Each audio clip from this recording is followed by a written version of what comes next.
All right. Good evening, everyone. It is 6:04 Eastern Standard Time in Athens, Georgia, where we are here on Tuesday, September 15th for a special called session with 3 items and then our regular agenda setting session. Given that we have a special called session, I do need a roll call, and so I'm going to ask, I do not see the clerk on the line. I'm going to go ahead and I'll call roll. Commissioner Davenport. Here. Commissioner Parker. Here. Commissioner Link. Here. Commissioner Wright. Present. Commissioner Denson.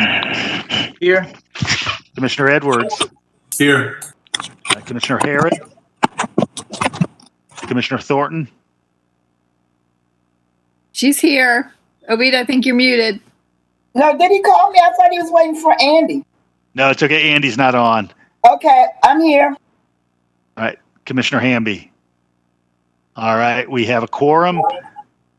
All right. So before we get to our new business, I'm very excited because we have not only a new director, but a new position altogether who has a first occupant.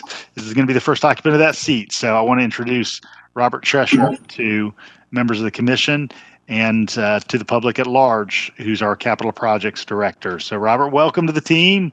Good to have you here, even digitally. Yes. Thank you, Mayor. You want me to say something? Yeah, absolutely. So Okay. I know you're coming from Statesboro, so talk a little bit about the work you've been doing. Sure. I appreciate it. First of all, I'd like to thank you and the commissioners and Blaine for this opportunity. I'm very excited and about all the projects that we have coming up and have on the board. A lot of great capital projects. Am I reverbing? I think somebody may not be muted. Let me see if I got be muted on my end. And Robert, can you turn on your camera by chance? Okay, it shows me is on. Let's. I can see Robert. Yeah. Well, I can't. So, Okay. Can you hear me better now? Yeah, there you go. Thanks. Sorry about that. Again, it's just got a lot of projects on the board. I'm very excited about them. Believe me, I realize the challenge. This is a challenging position. It's a new position, and I understand the challenges that go with it. I like to think that my background, especially the 24 years that I've had in local government, in working in towns with universities, and the fact that I went to the University of Georgia and I lived here when I was younger as well. So I like to think that background is going to give me what I need to be successful. I really look forward to getting to meet each of you, get to know each of you, and get started on these projects. Well, no, that's great to hear. I think all of us are excited about the work that lies ahead. You're coming at a great time in capital development, and we're going to be seeing some enormously beneficial projects for the community coming online. Absolutely. So, Blaine, good job. well, thank you. I'm pleased to have Robert. And Robert was working today on a tiering schedule for SPLOST 2020. I went down and spoke with him about that, and we discussed a process to bring that to you in the next couple of months. We may broach the subject here at the October work session, and then hear your priorities for where you want these projects done. I think of late you've talked a lot about broadband. We need to look at the other ones too. So y'all be thinking about that. Robert will come to you at the October work session in a few weeks. We can have a high-level discussion, which will culminate in a more specific recommendation at the November work session. And then when you adopt the tiers for the SPLOST 2020 at the December work session, voting session, that sort of lays the stage, sets the stage, I should say, for, how those projects come before you. So that's a really important interaction that he's going to be engaged in on the front end. So thank you, Robert. Yeah, thank you all. Thanks for allowing me to meet you tonight, even if it's virtual. Well, welcome again. Glad to have you here. Thanks. All right, everybody. Our first order of new business under special called session, like the others, needs to happen under suspension of rules. So I'm going to call for a motion of suspension of rules. So moved. Second. All right, I've got a motion from Commissioner Edwards and a second from Commissioner Parker for suspension of rules. All in favor? Aye. Aye. Any opposed? All right, hearing none, we're able to move forward. All right, our first matter is a resolution to execute a settlement of legal claims involving property located at the corner of Barnett Shoals Road and Carriage Lane. This will be approximately a $2.5 million purchase of this property. This is a property that some members of the public may know experienced a significant public utilities spill many years ago, and now is going to be host to some green space and a greenway trail segment. I believe there's going to be a follow-up agenda report. Is that correct, Manager Williams? You're muted. Yes, sir, that's correct. Thank you. In this cycle, as a matter of fact, it's on the agenda for this evening, but pending your decision, of course, on this action. Okay, great, thanks. Any commission questions or discussion? Kelly, since it's in my district, this is Commissioner Wright. I'll make a motion to approve. Second. All right, any further discussion? All right, we have a motion from Commissioner Wright. We have a second from Commissioner Edwards. All in favor? Aye. Any opposed? All right, moving on to the second item of new business. Mr. Mayor. Yes, go right ahead, There's Judge. also a budget ordinance that accompanies this resolution that appropriates the funding for the acquisition of the subject properties. Would you like to read it? Need to read that ordinance title? Yes, sir. An ordinance to amend the fiscal year 2021 annual operating and capital budget for Athens-Clarke County, Georgia, so as to provide funding for legal settlement and acquisition of related property and for other purposes. All right, so approving funding for this item. Do I hear a motion? So moved. Second. All right, motion for approval of funding from Commissioner Wright, second from Commissioner Edwards. All in favor? Aye.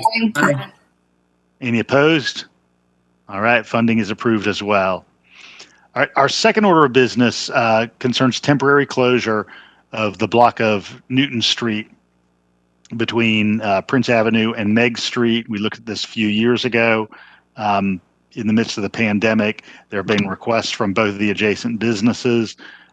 Certainly, if the commission needs any time to consider this, we could move this to a regular voting meeting. But if commissioners feel comfortable with this temporary closure, we could move ahead tonight. So, Commissioner Link, this is in your district. Go ahead and give you the first crack at the conversation. Yeah, this is something that came up at least a couple months ago, 2 or 3 months ago. I got a call from David Lynn of the ADDA bringing it up, and I was like, I am completely in favor of this. This is actually something that's on the downtown master plan. It's something we've entertained previously, before COVID. There was some objection from the Bottle Works property owners because they were concerned about access to their parking lot. They were not necessarily in favor of a permanent closure, but in these times, it's clear that we need to do whatever we can to accommodate outdoor seating for our local businesses. I did get a call from one of the business owners who wanted to see this move forward. And I think this can be a model. I honestly would like to see more of this. I would like to see blocks of downtown completely closed. It's the norm in cities all over the country and has been since April or May. It's really a shame that we don't have widespread parklets and street closures to enable our local businesses to conduct business more safely and more productively, especially when we have beautiful weather that lasts well into late into the season. So, I mean, I'd be happy to entertain a vote to approve tonight. Thanks, Commissioner. Commissioner Wright? Yeah, thanks. Yes, we studied this at great length when the Downtown Master Plan Implementation Committee met, and I'm also in favor of us voting for this now. There were a variety of reasons, like Commissioner Link said, why it didn't go last time, and I'm hoping that somebody can dig up the drawings. We had spec'd out drawings and everything, and we had a multi-use trail a bit of a way so that walkers and cyclists could still access that as a transportation route through there. Mayor Gertz, is this going to also have a follow-up agenda report that will be approving how this is going to look? If we approve this tonight, this would be a temporary closure, and the design would be implemented by the Athens Downtown Development Authority. And so this would be the last time it came across our desks, again, given the temporary nature of the closure. Okay, and then I missed, is there a timeline on this temporary? Certainly this body could maintain temporary closure through existence of any local emergency order. That may be a good way to tie it to circumstance. Do we need to add that now in the motion? It would have to be part of a motion. That's correct. Okay. Commissioner Link, are you going to go for that? I mean, yeah, I'd be happy to add, let's move forward with this temporary closure for the period extending through any local emergency associated with COVID. I'll second it. All right. Any further questions, comments? Tim? Yeah, thank you, Mayor. And I think just building on Commissioner Wright's comments, if we could also put into that we would like to have, even in the temporary model, a multi-use path going through the center so that pedestrians and cyclists can still have access, either with temporary bollards or whatever we want to do there. If we could have that added in, I would be supportive of that. I'm fine with that. Yeah, just an assurance that there is a right of way through the area for pedestrians and cyclists. Since I seconded, I approve of that modification too. And Commissioner Denson, you're exactly right. It was in the center because the restaurants wanted to not have to cross that path, and so the pedestrians were also being sort of shuttled into the middle as well to allow them to have staging and just connectivity to the cafe. I look forward to seeing how this is done. I'm sure there'll be some really creative ways, and I hope that it becomes permanent myself, personally. Manager Williams, any thoughts from an operational standpoint? Yes, this is all, I know that we've talked about this before, but now we're talking about the multi-use path. So Mayor, did I understand you to say that the DDA was going to design this path, or what? How is that working? It would be my understanding that DDA would fund any modifications or upgrades. That was their stance before when this was under consideration. And of course, they would have to, I would anticipate, interact with Central Services and Transportation Public Works to make sure that it continues to function as a public right-of-way for pedestrian passage.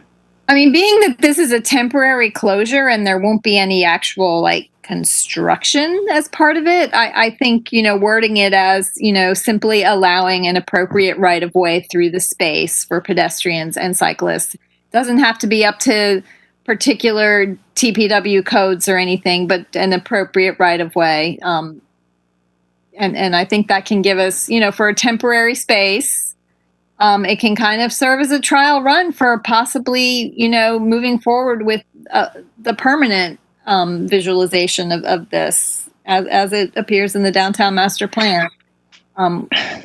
Would get a little more engineered. So we're not going to do any changes of striping. We're just temporarily closing it to run concurrent with the emergency orders, and then anything that comes forward in the future would take further action. Is that right? That's correct. Okay. Thank you. Okay. All right. So we've got a motion for a temporary closure in which there will be assurance of bike and pedestrian access through the site. Got a motion from Commissioner Wright, from Commissioner Link, second from Commissioner Wright. All in favor? Aye. Any opposed? All right. We are moving on to the eighth version of our local emergency ordinance. This is the same as the last iteration, simply moving the date forward, as we have to do this in discrete chunks. We can't do this for multiple months at a time. So any commission input or motion to approve? So moved. Commissioner Link? Yeah, I have some input.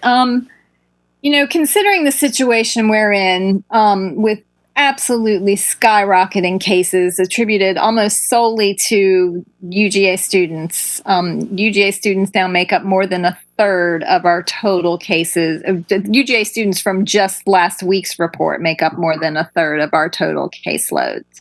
And given the fact that the governor has effectively tied our hands at properly enforcing basically standard measures of controlling this pandemic, and actually the governor we were told the governor had agreed to sign on to an amicus brief alongside the bar owners who sued us in attempting to assure that we could not move last call up appropriately.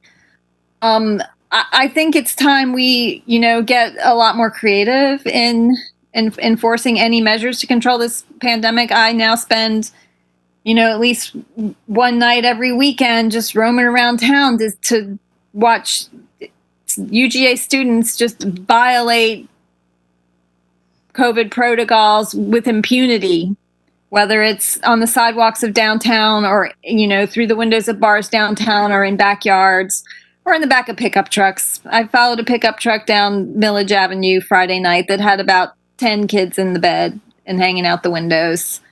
I don't know what we can do. I mean, I think there are some things we can do and then there are certainly some litigious agents out there that would take issue with it. But, the governor said out loud, and I'll quote because he was quoted in the Atlanta Journal-Constitution. He said, "I'd urge them to enforce the regulations, especially on social distancing and whatever else is in our orders." The language in the emergency order is pretty vague and, unenforceable. But I say we take some liberties with its interpretation and get to enforcing whatever else, as the governor says. Thank you, Commissioner Link. Any other input? Commissioner Edwards, then Commissioner Denson. Sorry. Go ahead, Commissioner Denson. Thank you, Mayor, and thank you, Mayor Pro Tem. I definitely agree with Commissioner Link that we need to find some creative and effective ways to move forward. I'm happy for us to go ahead and approve this emergency order, as we definitely need to, as we are very well still in an emergency, in a pandemic that is only getting exacerbated. But I think we do need to do more. And as has been pointed out by student leadership at UGA, one of the problems that we are dealing with is large house parties. And I definitely encourage this body to consider passing a limit of 10 people or less for gatherings at residential properties, as many other college towns have now done, because they've been faced with the exact same situation that we are facing. And it has proven to be an effective policy. So I would like to see us, this body, come back together later this week, possibly, like Thursday, or at the least next week, so that we can go ahead and put in place some much needed ordinances in a, again, creative, effective way that is legal for us to move forward on, so that we can be mitigating the spread of this virus that is getting out of hand, honestly, I think, as we all realize. And also, I think that we need to take some kind of policy stance on the upcoming tailgating that's going to be happening at the home UGA games. As we saw, UGA's athletic department has taken a policy and put one in place, saying that tailgating is not going to be allowed on university property because they realize it's a bad idea. And I think that this body needs to be taking similar efforts for property that's not university property. And I think we need to do that sooner rather than later, as that first home game is coming up in just a few weeks. So those two issues I would like us to go ahead and tackle as soon as possible. Commissioner Edwards? Couldn't say it any better than those two. Thanks. Melissa, did you want to follow up? Yeah, I mean, I would suggest we take a second look at our loud and unruly gatherings ordinance. It's an ordinance that just passed a month or two before this pandemic settled upon us and didn't really have any opportunity to go into action since there were no gatherings through the spring. Everybody was in lockdown. But now there certainly are gatherings, and I think we can return to the definition of those gatherings, tighten it up to be more specific to these times. I mean, quite frankly, the gatherings I witnessed in normal times would have been actually pretty tame, but there were, 100 or so people in each other's face, unmasked. It's not appropriate for these times. I think we could add to the definition and add that no more than 10 people to the definition. Possibly we could add a clause that is specific to violations of public health orders. Possibly be more specific about the penalties.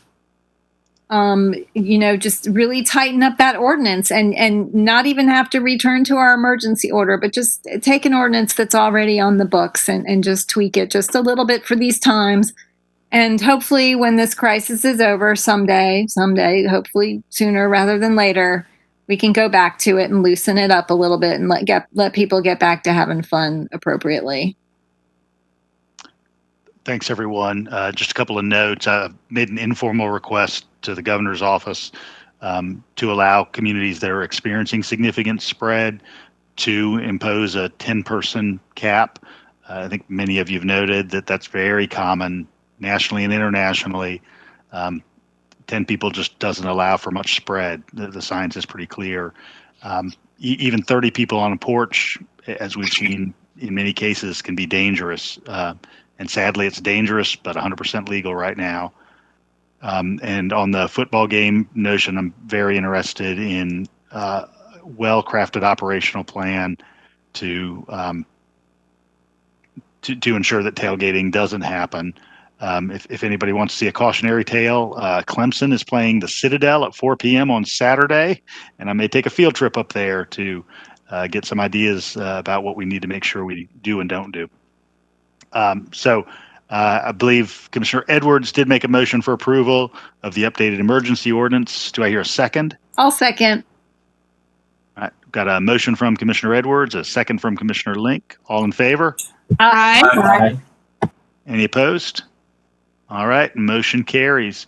All right, what I need now is a motion to enter into executive session for a single real estate item upon conclusion of the agenda setting meeting.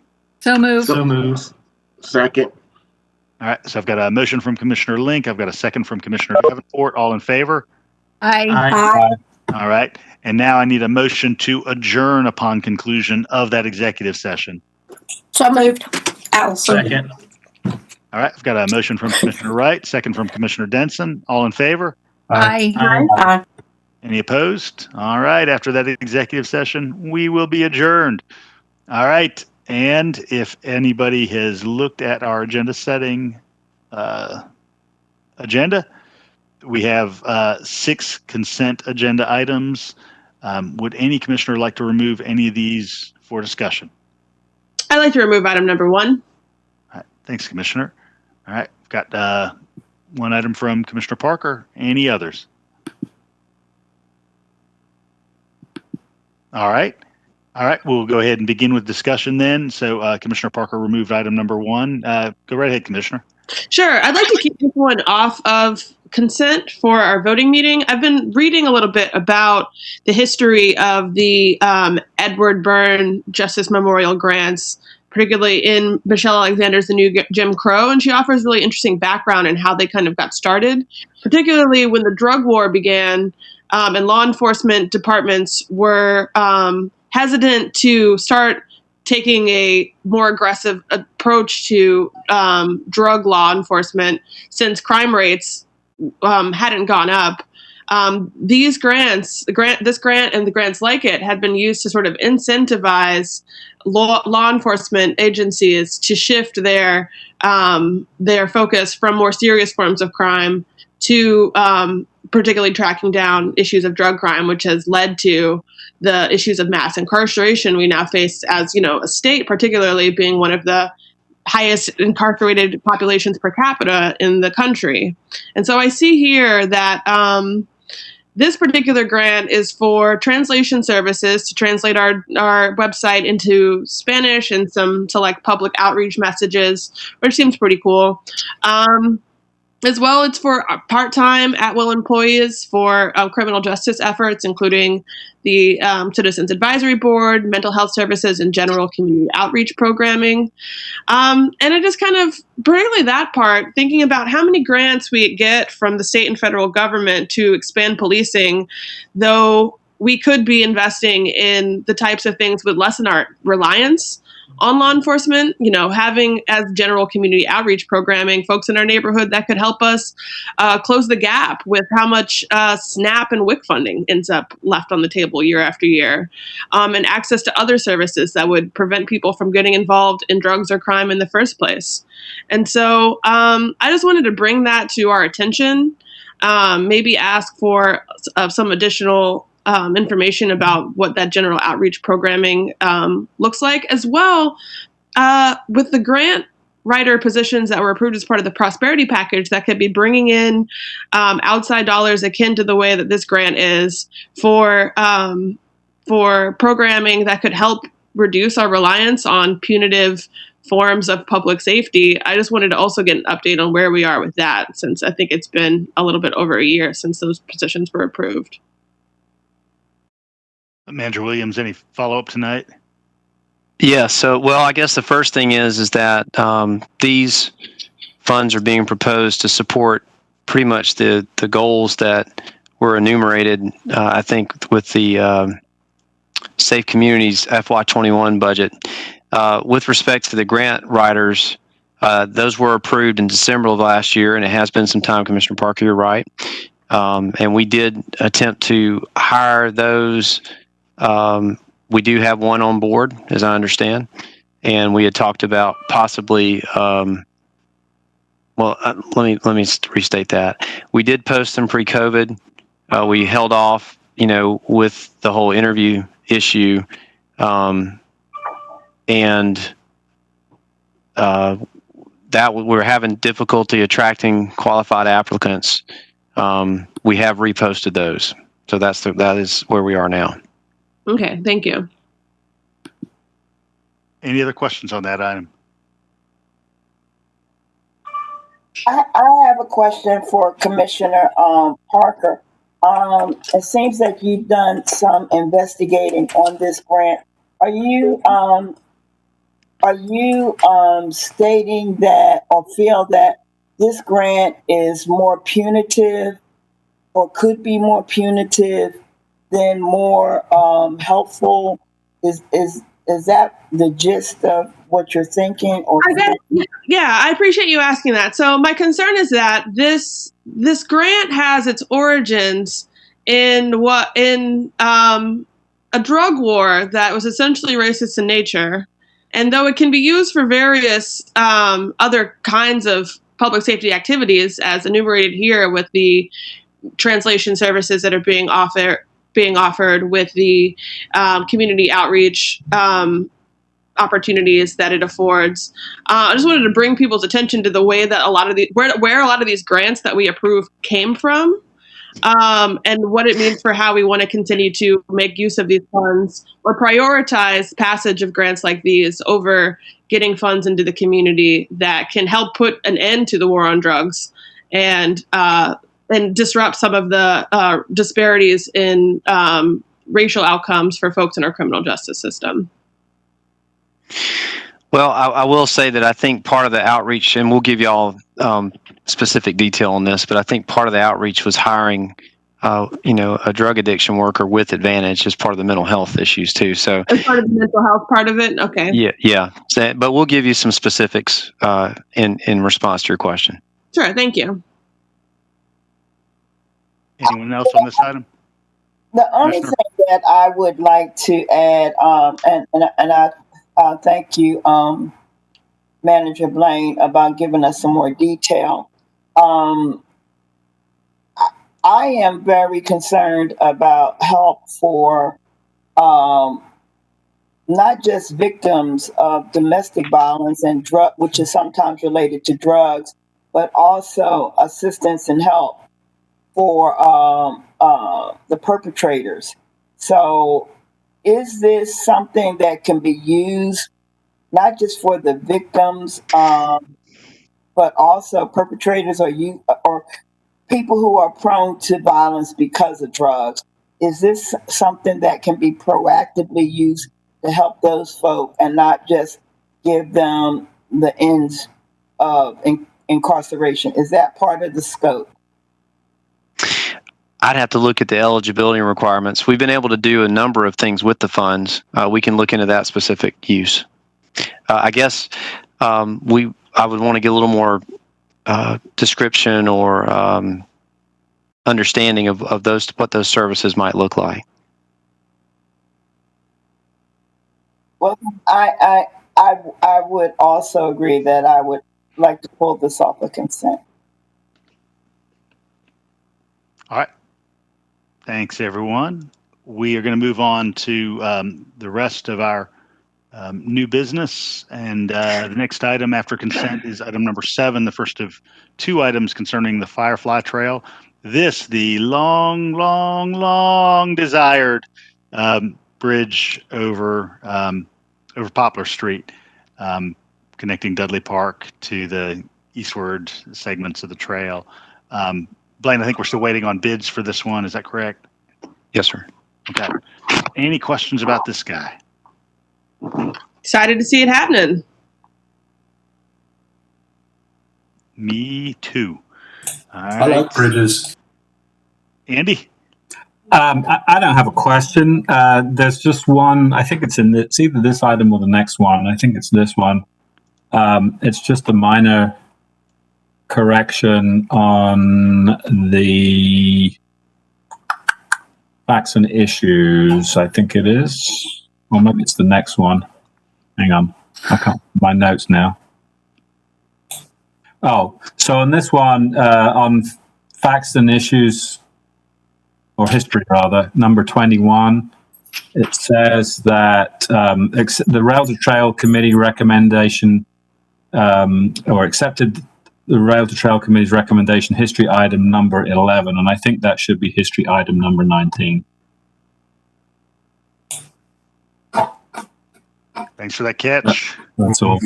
But yeah, I think this is a good project. We spent a lot of time talking about this. We had a very inclusive process for selecting the consultant to help us with this, and there were some really interesting designs that they came up with, and I think the design that was settled on is a really beautiful design, and I can't wait to see it built.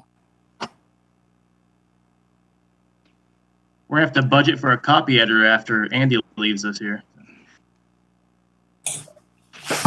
True. Maybe he'll volunteer. Just volunteer and do it, Andy. No, that would be a little bit too much. Oh, what would you do with your time?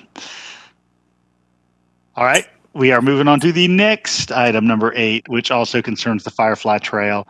And this is preliminary plans for subproject number 3, which extends from Hancock Industrial Road to the edge of the Oakmont subdivision. You know, there's been some recent question about how the trail will proceed near or around that subdivision. And so this just takes us to the edge of that place. So any questions about this piece?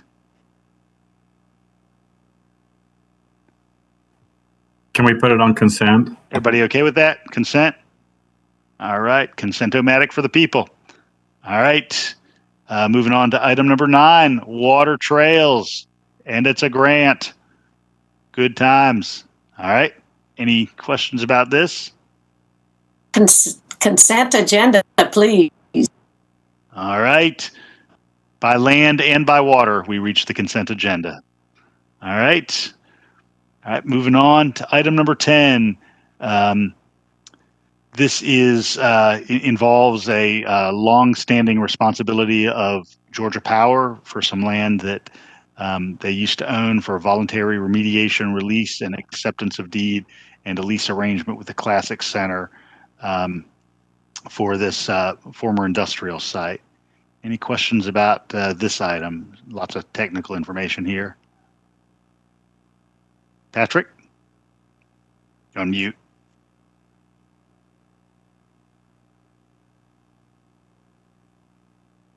There we go. There you go. Porter Mariah Parker. This is the location that's right across the street from the open pavilion. Yeah, kind of downhill of the pavilion. Okay. That's the only question I had. Okay. Any other questions? Tim? Yeah, thanks. I just wondered if we've had any of our own ACC staff, whether that be like the Office of Sustainability or anybody, to give us a recommendation on this.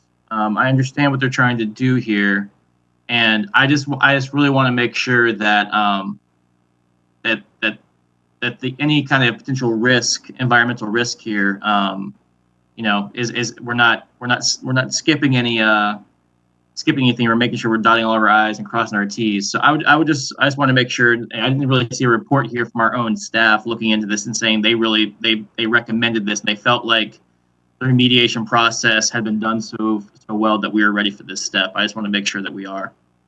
Yeah, Blaine and Judd both work on this quite a bit. Blaine, if I kick it to you. Thank you, Mayor. And good questions, both Commissioners Davenport and Denson.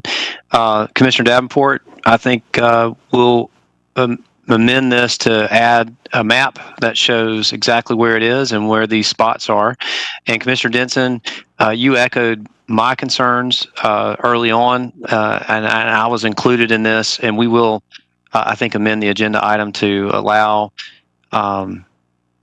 either our central service director and or our interim sustainability director to give you their opinion.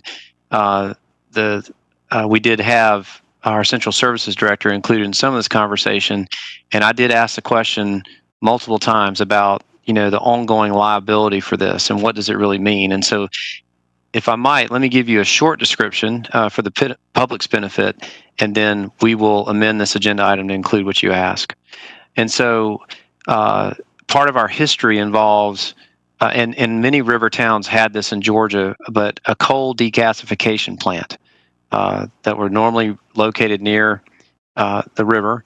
And in this case, this was usually, in my experience, has been, it was a gas decasification. So that became Atlanta Gas Light's and Georgia Power's responsibility. And some years ago, when you all, or when the commission, proceeded with the build out of the Classic Center, we encountered some of this stuff underground. And Georgia Power, I believe, intervened and did some cleanup. Not all of it was cleaned up, and they were made then to monitor it with the use of monitoring wells to make sure that it didn't migrate, and it has not. It's stayed put, and it's some of the residual from the decasification process. And so what they've asked here is that they do not relinquish any of their liability over their responsibility in the future for this, but they want to take advantage of this program, and it meanwhile allows the Classic Center to obtain these small parcels that will be needed for the Classic Center Arena project. And I'd say that Attorney Drake has been involved in this, and Attorney Mike Morris on behalf of the Classic Center Authority. So we've had a couple of, legal experts who have scrutinized this as well. And I want you to hopefully feel good about that. And Attorney Drake, I don't know if you wanted to say any words about this beyond me. Yes. So the big thing, I think that's the safety outlet for the unified government, is the fact that what Georgia Power and Atlanta Gas Light are asking us is for the authority to move forward and put this program in what's called the Voluntary Remediation Program with the Georgia Environmental Protection Division. And Macon Bibb had an exact site just like this on the river that we went through this process about 2 years ago, coal gasification site, and we allowed it to go into the voluntary remediation program. It does not, so the EPD is not going to approve it unless they feel confident that there's no potential danger or liability. This property currently has a non-residential restriction on it, and that restriction will not change. So there will still be non-residential, which comports with our use of this potential of this track for the arena. In addition,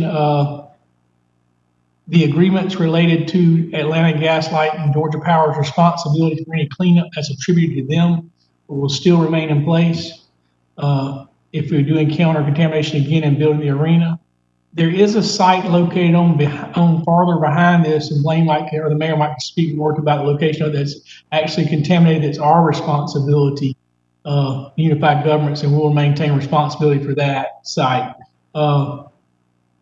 One good thing about this, as the agenda item says, when the environmental covenants were put on there about non-residential use, it required Atlanta Gas Light and Georgia Power to maintain ownership of a very small tract of property, which is located in where we need to place the arena. And this is going to, just serendipitously worked out, will allow us to get that tract of property when we construct the arena. I think I'm very comfortable with this process. I think it's something the commission can approve. I'm also very comfortable allowing our sustainability officer, Central Services, to check and recheck to make sure they don't have any concerns as well. I think that's a good idea. Thanks, Judd. Thanks, Blaine. Any other questions about this? All right, I appreciate it, everyone. Thanks a bunch. All right, we're moving on to item 11, which is the Legislative Review Committee item concerning the Office of Inclusion. And Commissioner Wright, as chair, could I kick it over to you to begin? Yeah, I can say that when the director of an inclusion office was a speaker at a couple of our LRC meetings in relation to the non-discrimination ordinance exploration and research, I don't know, it just came to light that we had approved in the budget for her to have some administrative help, and it wasn't being implemented yet, and we felt that it was a necessary and essential role to keep the effectiveness and efficiency of that office moving forward as fast as possible, and to be able to help all the entities, our committee, the unified government, external to the government. And so we're just asking for that position to go ahead and get filled. Thanks, Commissioner. Any other input on this item? I personally would like to have this one pulled off consent.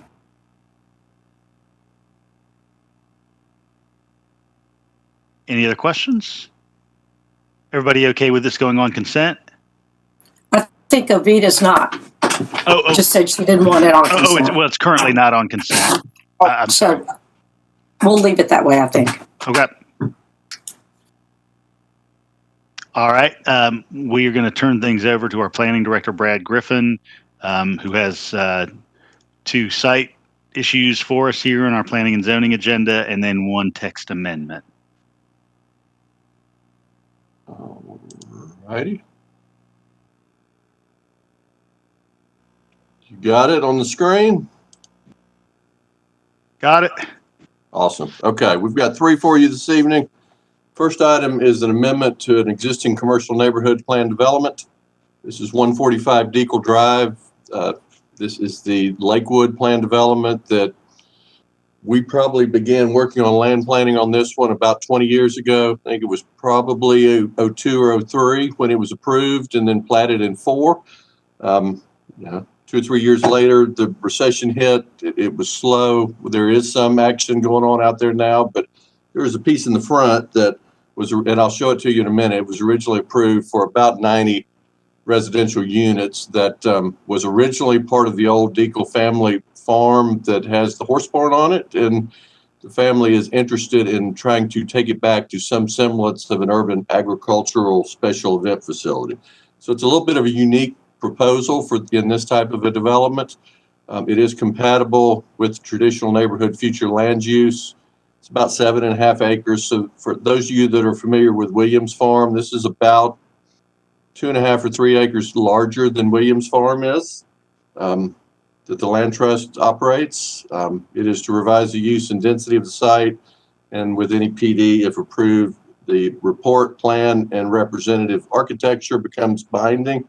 I think the report, very importantly on this one, from a binding standpoint, because there's a lot of information in the report submitted by the applicant that deals with the operation of the farm, that deals with animal density, the types of animals and the numbers. All of that becomes language, if approved, that we can then regulate based on. So I think that's very important. There are some waivers, but most of these are dealing with the nature of the use and trying to maintain a little bit of an agricultural feel, like gravel driveways. Parking for the special event facilities would be more pasture parking, as they would not occur very often. Some short-term stay rental cabins that once the special event facility is up and running, these also would serve as overnight stays for guests if it were a wedding or something like that.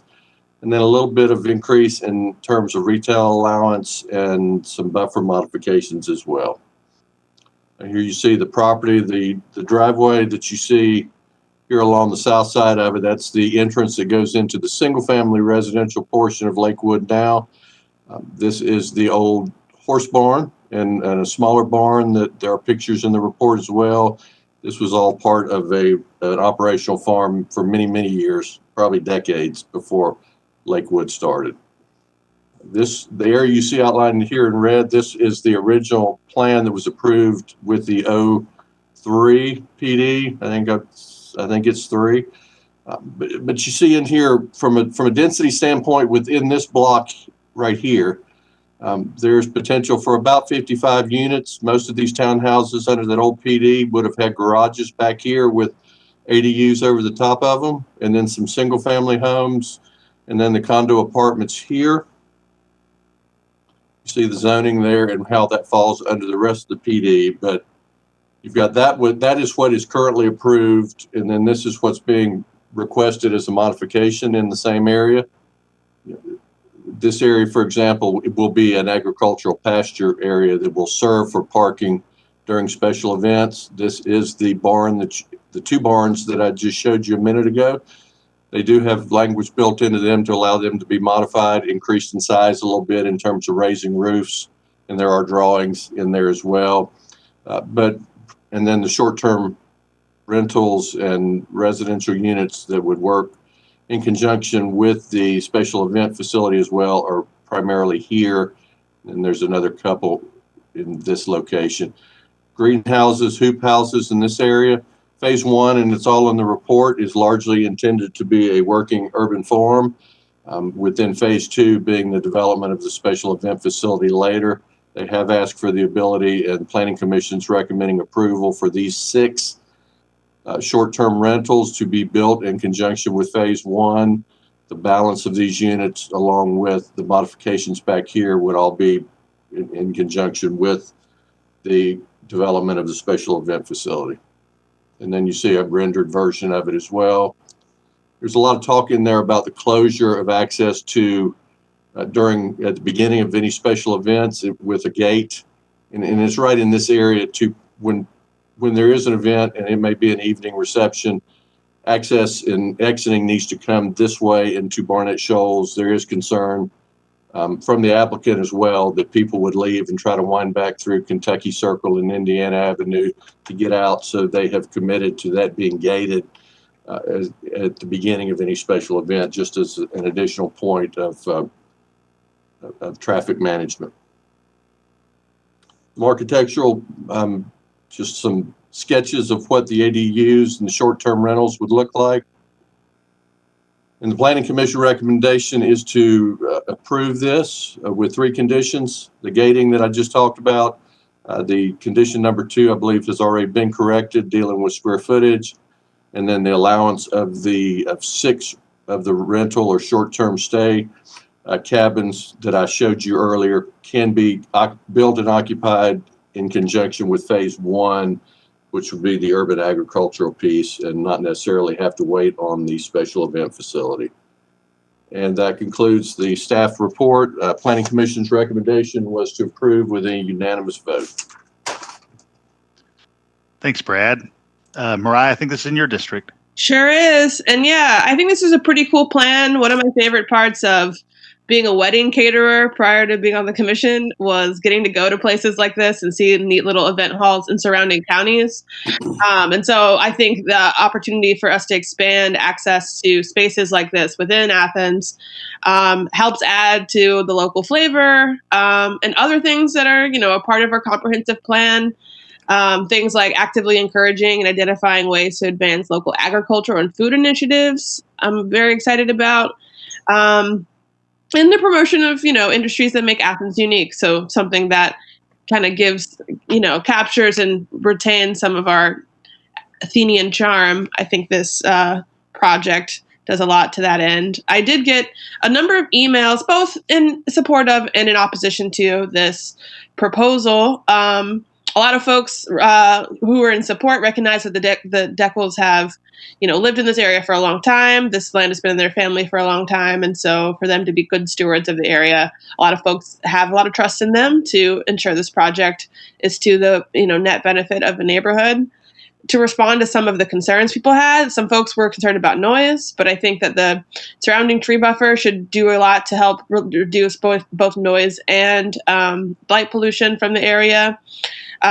Concerns about traffic, I think that there'll actually be less traffic on this area with the 6 short-term rental cabins versus if this was developed according to its original designations, which would allow for a lot of dwellings. So instead, having just 6 dwellings on the site, you can expect to have a lot less cars coming in and out on a daily basis to the area. So that actually might be to the benefit of the neighbors. And concerns about animals and smell.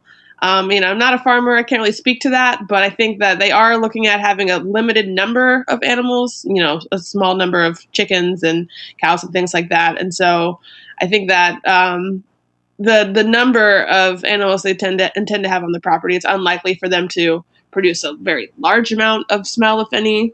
So with all those concerns in mind, I, in general, am in favor of the project. I think it's pretty neat and cool. I look forward to hearing from more of the folks that live around, in addition to those who have reached out already, if they have any questions or concerns. But in general, I think this is pretty neat and look forward to approving it, hopefully.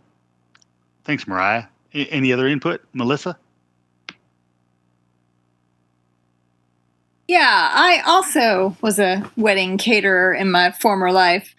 And yeah, these kind of venues are extremely popular, and I catered plenty of weddings, several counties over, that people would have loved to have had in Athens. But we don't have an event like an event space like this in Athens, or even very, very close to in-town Athens. The Hill. Both my brother and my sister had weddings at these kind of farms outside of Chattanooga. So I think that this will definitely bring something to our community that is lacking. And I also will dismiss the concerns about the animal smells. I have spent a little bit of time on small farms and around animals. And quite frankly, I don't think these folks would be marketing a wedding and event facility if they were going to have enough animals to make it stinky. People wouldn't want to have their events there. So, all the concerns that Mariah brought up, and I think this is a really nice project, and it's nice to see this land getting preserved and used, and the idea of farming being promoted, small farming. Thanks, Melissa. Any other thoughts? All right, Brad, we'll move on to the next one.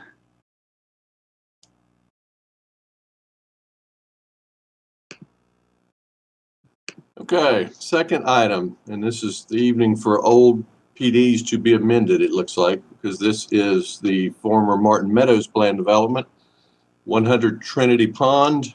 This is out off of Robert Hardman Road. Martin Meadows would have been approved in 04, I believe. So it's about 16 years old.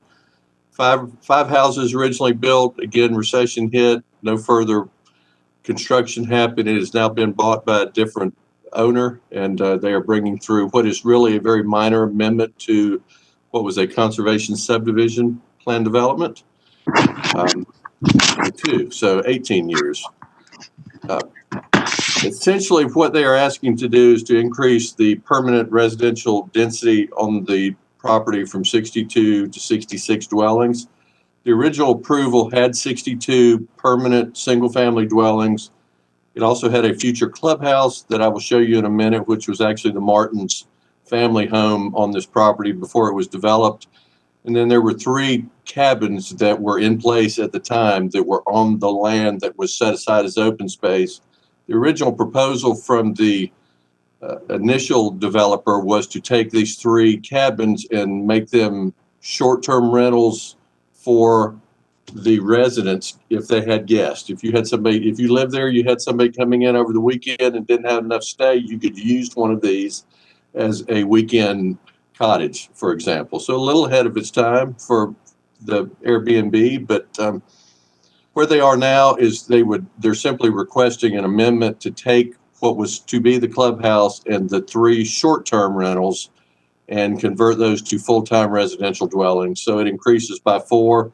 It really does not allow any additional construction. Those cabins are already there, have been there for a long time. Here you see the property and the access in off of Robert Hardman. Again, the area kind of outlined in red. All of the residential development largely is here. These lots are all subdivided, final platted, roads in. There are actually about 10 homes out there now instead of the 5 you see here on the aerial. And just from an aerial photograph, this would have been the original Martin house that sat up on the hill that was to be the clubhouse. There was another cabin here. There was one that sat right in here, and then a third that sat back here along the road, access road that ultimately runs out to Cherokee. Those are the 3 that he's asking to retain as rental housing on a permanent basis. Zoning and the development here, you see the lot patterns, and again, those cabins there, and there. And then the clubhouse would be simply converted to a single-family residence. No other change to the PD. Planning Commission recommendation is to approve with one condition, and I believe they're working on this already. It was an old gated entrance subdivision from '02. I don't believe the gates are operational at this point, and I really am not sure whether or not the applicant has any interest in utilizing them, but the fire marshal just wanted to make sure that in case that they did, there are some new standards on emergency ingress and egress that they want to make sure that if they do utilize them again, they are required to meet those standards for life safety. And that concludes, again, a unanimous recommendation. That concludes the presentation.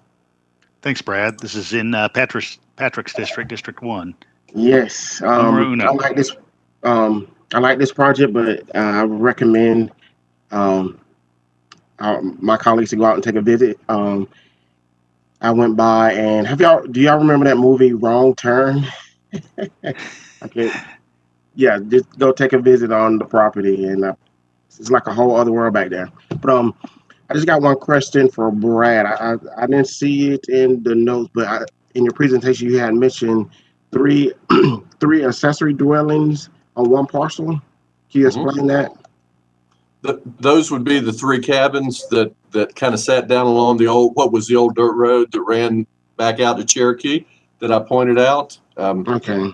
So the way that, because all the open space kind of functions as one, you've got the old original family home that was to be a clubhouse that will now be a single family house. And it honestly has functioned as a single family house since this thing began construction. And then the 3 cabins that were on the property, because they're all on one lot, would be considered accessory dwellings for rental purpose. No new everything that they're asking for is already there. Yeah. But it looks good. Thanks, Patrick. Any other input? Questions? All right, and we have one text amendment tonight. So, Brad, if you could just walk us through this. I will be happy to. This one kind of initiated at the request of some folks in the Normaltown area. I believe they approached the mayor as well as Commissioner Link with some interest in looking at our commercial neighborhood zone. Right now, what the commercial neighborhood zone allows is for retail sales and service. It places a cap at 10,000 square feet, with the exception of a grocery store, and it allows that to bump up to 30. It also restricts colleges to 10,000 square feet. Colleges are a little bit unique because in almost all circumstances, when a college comes through, or the vast majority of them, they're going to be some kind of a public or state institution that is not required to follow zoning, so they are not subject to those caps. But in the case of a private institution, it's subject to the 10,000 foot cap. And so I think what we were asked to look at, and we felt fairly comfortable with, is that, you know, not to remove the limitation on colleges and CN, but a 10,000 square foot college facility is pretty small. We felt like it was probably an appropriate move to give a neighborhood grocery a little bump and up to 36, and then allow colleges to go to that same size as a maximum allowed size for the use. So that's really what the amendment does. It changes the use chart only for commercial neighborhood, gives grocery stores a little bit larger footprint, as well as colleges that would be private. And 36,000 square feet is, I mean, the Publix on the east side is about 48. So it's smaller than that, and that's a fairly small Publix. It is maybe about the size of two of the 90s or early 2000 CVS or Eckerd drugstores. If you put them together, would be about 30,000, 35,000 feet, just as a, to help you understand. It's not a really big facility either way. Thanks, Brad. Any questions about this one? I'll just give a little context. This came about, the brand new building in Normaltown that's been going up that was originally proposed as a medical facility, the one that's taken now going on 6 years to construct. Piedmont College has purchased that. You know, the school district has purchased the Piedmont College property, which is formerly Prince Avenue Baptist Church and School. And Piedmont College is looking to move into this single building in Normaltown, which I think is a pretty good use for Normaltown. I think it'll, I think it'll bring some vibrancy to the area when you have some classes and students. Piedmont College is more, their curriculum is more adult oriented. My husband actually got his master's in education at Piedmont College. So you've got a lot of folks back for second degrees or advanced degrees with a lot of classes online. So this is where that came about. The current zoning didn't allow a private college to occupy a building of that size.